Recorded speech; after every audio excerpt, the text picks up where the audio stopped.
Micah "Bam-Bamm" White has spent over 20 years in the entertainment industry as a stand-up comedian, host, and philanthropist.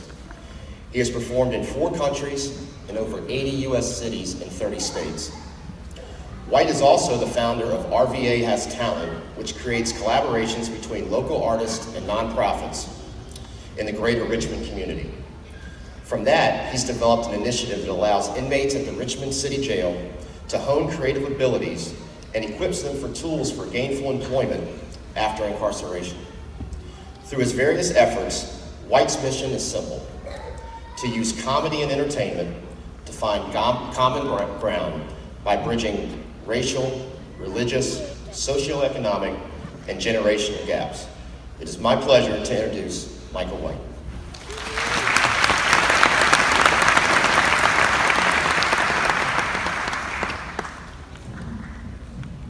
All right, how y'all doing?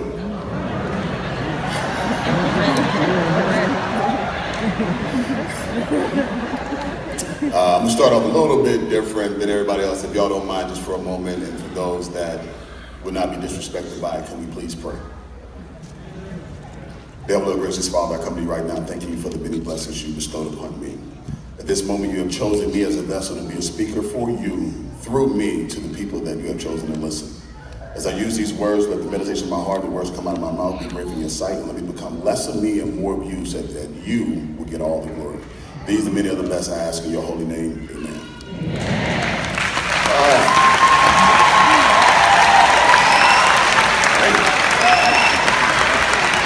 I hope y'all clapping for God, not me. That would defeat the purpose. Well, I'm gonna spend just a short period amount of time. I'm not gonna take much of your time. I know we got a lot of names to call and a lot of diplomas to hand out. It's such a gracious moment. I was speaking with a couple of people behind me as you guys were walking in, and I heard the shout outs and things coming from the rafters, and a lot of you being excited about the people that some of y'all probably never thought would make it to this day has made it. And I saw some of the students turning around looking at some of your family members like, Lord, who invited her? You know you can't take all your family members everywhere. But they came to see this gracious day. For some of y'all today, you have broken a cycle. For some of you today, you are the first ones to accomplish such a mission as you have accomplished. Continue to do such. Continue to break cycles. Life is full of challenges. Challenges that you have no idea that you will have to face. You have chosen what you want to be successful at today. But I also want to remind you that what you have chosen to be successful at, you have also chosen to face struggles in. Success does not come with struggles. That's why you got to be very particular with what you choose to do, because there's going to be some things you're going to have to go through, and if you're not true to what you choose to do, when the struggles come, you won't go through it. So thank you for choosing what you really want to do today. When I was born and raised, I tell the story, when I was born and raised, my mom, at the age of 3, had the phone in my name. Yeah, some of y'all get that right away, yes you do. For the people that don't get it, I'll put it this way, my credit been messed up since I was 3 years old. And I'm having my mama mess with my credit. The reason I am is because she knew the inevitable. She knew I would have to face it anyway. She got me prepared, because I'm now a bill collector pro. You can't trick me. I had a bill collector the other day write me a letter. They're gonna write me a letter telling me, some, dear Mr. White, this is not a bill. This is just to let you know your payment's a little bit past due and we love you. You know what I did, brother? I wrote them back. I said, dear MasterCard, this is not a check. This is just to let you know I got y'all letter and I love y'all. Can't trick me, I've been doing it too long. But I've gone through the preparation to break that cycle. I ain't gonna tell you my credit score, but it ain't what it was when I was 3. I moved up in my life. I've created things in my life, and I've created things, and I want to be mindful to myself. Every time I hear the things that I've done, I don't look at them and become self-induced by them. I look at them and recognize that it is God's grace that I have made it to where I am today.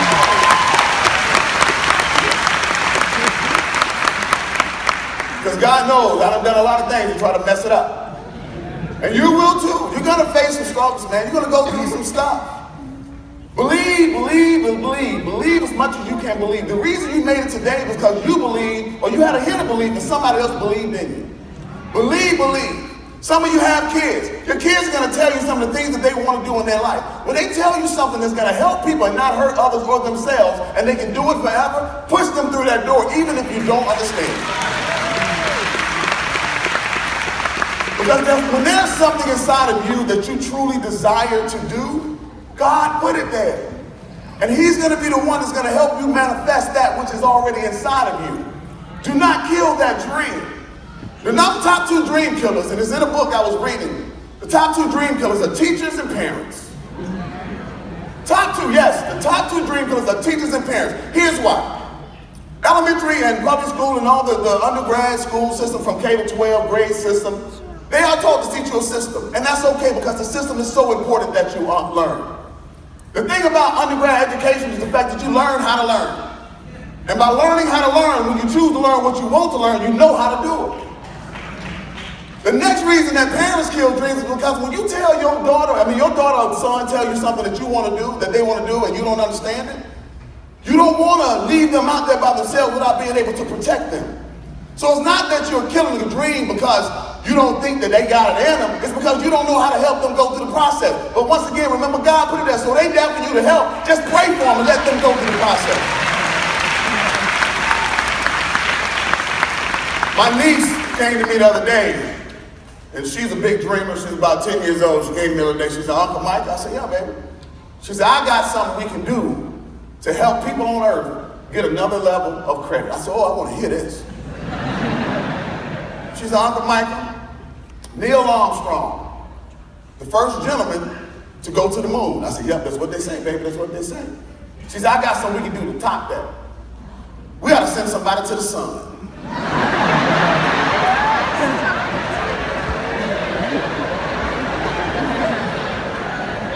Now, I wanted to tell her that this was virtually impossible, but I didn't want to be a dream killer, you know? But before I could say anything, she looked at me. She said, Uncle Micah, she said, I know what you're thinking. We can't do it because the sun's too hot. I said, ooh, thank God. She gets it.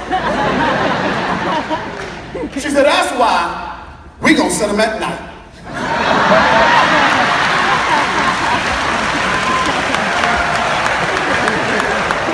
I said, go on to the sun, little girl. Go on to the sun.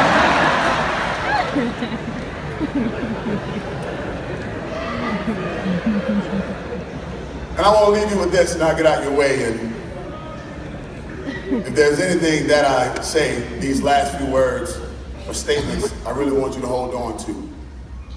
We're living in a country and in a world right now where tensions are high for a lot of reasons. The tensions that we have today weren't created today.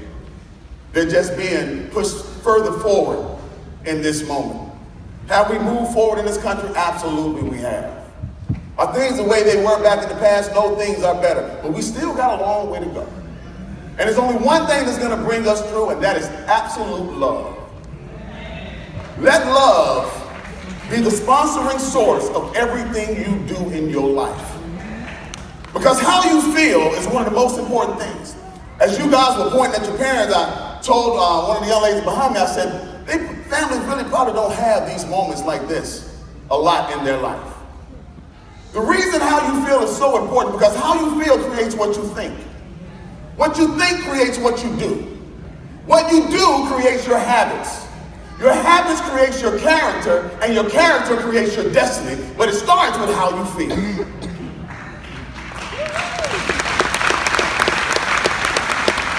Feel good as you can right now all the time. Feel good as you can right now all the time. Does it always mean you're going to be happy and skipping? No. There's going to be some tough days ahead. But one thing I will say that you have a choice always not to do is let somebody else take your power.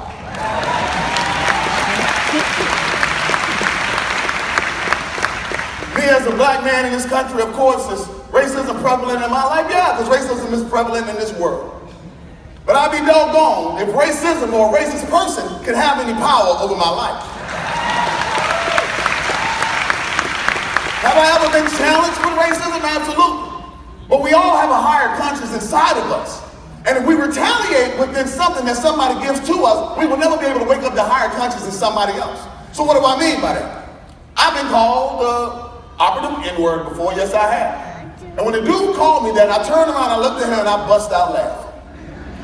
And the reason I bust out laughing for two reasons. Number one, I had to let him know that the word that he chose to use had no power over my life. The second reason I chose to laugh, the second reason because I could not become a victim of my own emotions. Because that dude was about to leave my life in that moment, and I'll be doggone, when he leaves me, I'm going to be left in this pity and in this shame. And also I understand that what he is infected by is something he did not create. Racism is a sickness. So when you see somebody that's infected with a sickness, what do? You try to help them get better. Fighting against them don't help them get better. Fighting against them justifies what their action is. Let their highest conscience wake up. Now, am I saying don't do nothing about it? No, we got to do something about it. But I'm not going to destroy the person to fight the enemy that has been inside of this person. I love everybody, and ain't nobody worth me not loving them. Because for me not to love you is to put condemnation on my own life. Oh, I love you. Now, I treat everybody the same. I deal with you differently.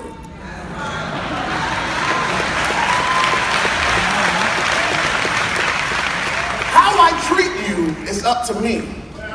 How I deal with you is up to you. If you are a robber, a thief, I'm going to treat you nice. Am I going to let you in my house? No. I'll give you water on the porch, but you ain't coming in the house.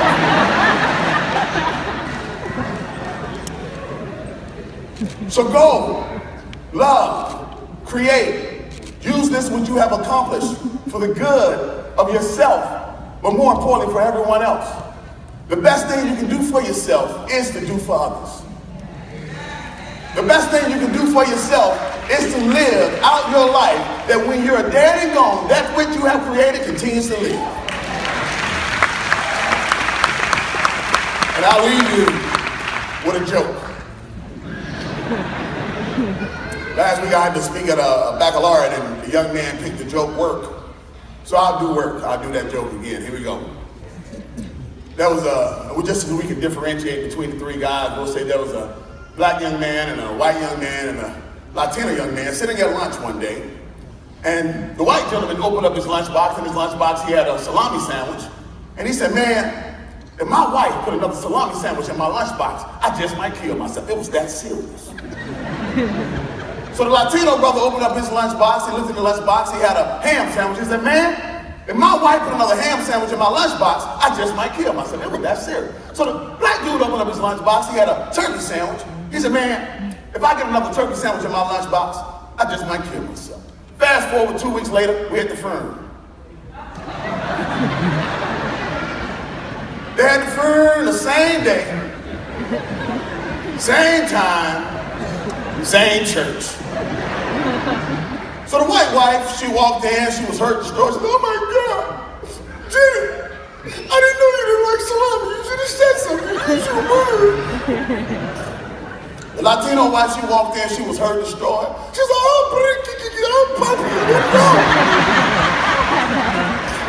I didn't know you didn't like ham. Use your words. The black wife walked in, she wasn't even crying. She just strolled up in the church, and everybody was like, ain't she hurt? She got up to the casket, she looked at him, she said, this fool make his own lunch. Stratford, y'all go and be great.